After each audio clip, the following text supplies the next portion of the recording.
Hello, good morning, students. How are you today? Today we are going to learn about advertisement. And you can open your book page 161. Tahu halaman 161.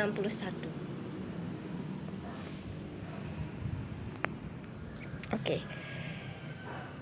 Ya, kalau kalian sudah membuka buku kalian akan menemukan beberapa penjelasan mengenai advertisement.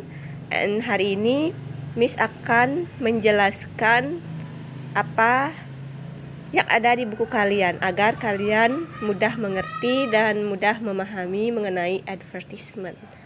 Oke, sekarang Miss akan jelaskan satu persatu dari yang paling awal. Nah, jadi teks yang paling awal ini maksudnya adalah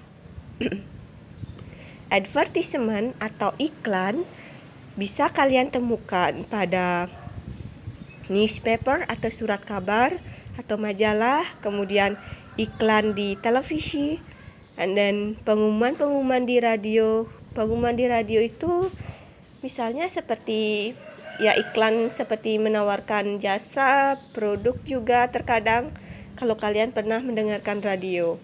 Dan advertisement itu tidak hanya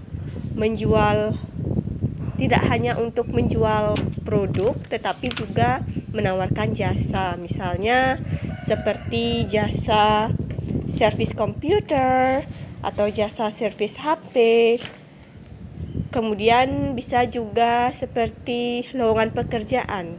Itu juga termasuk advertisement.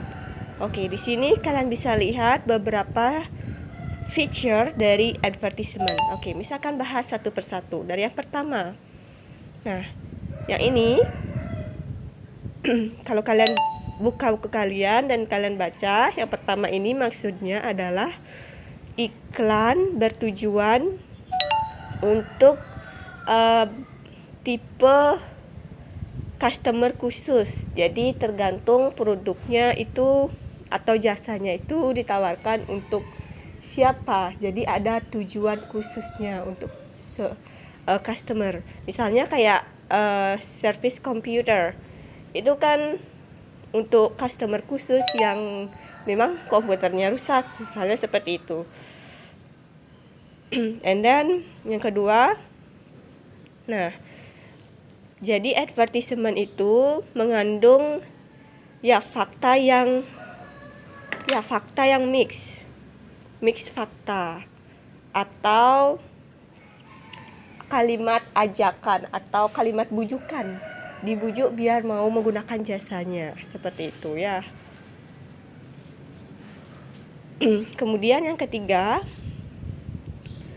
they focus on the positive and ignore the negative. Jadi setiap advertisement atau iklan pasti selalu menunjukkan hal yang positif dan mengesampingkan hal yang negatif. Walaupun dalam suatu produk atau suatu jasa mungkin ada hal yang negatif, tapi itu tidak akan ditunjukkan pada suatu iklan. Pasti selalu ditunjukkan hal yang negatif saja. Pasti selalu ditunjukkan hal yang positif saja.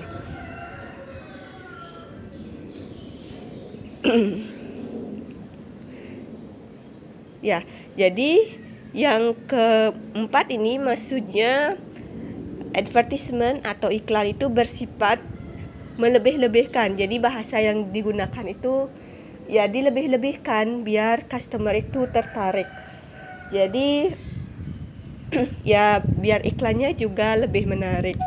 Jadi dalam sebuah iklan pasti full of adjective. Jadi dalam sebuah iklan itu pasti menggunakan banyak kata sifat dan juga adverb. Kemudian yang ini maksudnya they start sentences with imperative. Jadi biasanya advertisement atau iklan menggunakan kalimat imperatif atau kalimat perintah. Contohnya misalnya lowongan pekerjaan, please send your CV. Nah, itu termasuk kalimat imperatif. Kemudian Contoh lain misalnya buy my product.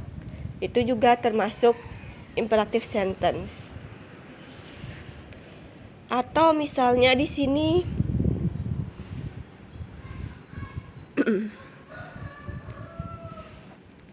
nah, repair, maintenance, installation, replacement. Jadi itu juga termasuk kalimat imperatif ya. Dan kemudian they ask rhetorical question, itu pertanyaan yang tidak perlu dijawab. And then they use memorable image and slogans. Jadi mereka menggunakan image yang berkesan atau slogan yang berkesan dan tidak mudah dilupakan oleh pembaca. Dan yang terakhir, jadi tujuan utamanya adalah untuk mengajak pembaca untuk membeli produk mereka dan menggunakan jasa mereka. Oke, jadi itu maksud dari penjelasan yang ada di buku kalian. Dan kalian bisa pahami, jika ada yang tidak dimengerti bisa ditanyakan. Oke.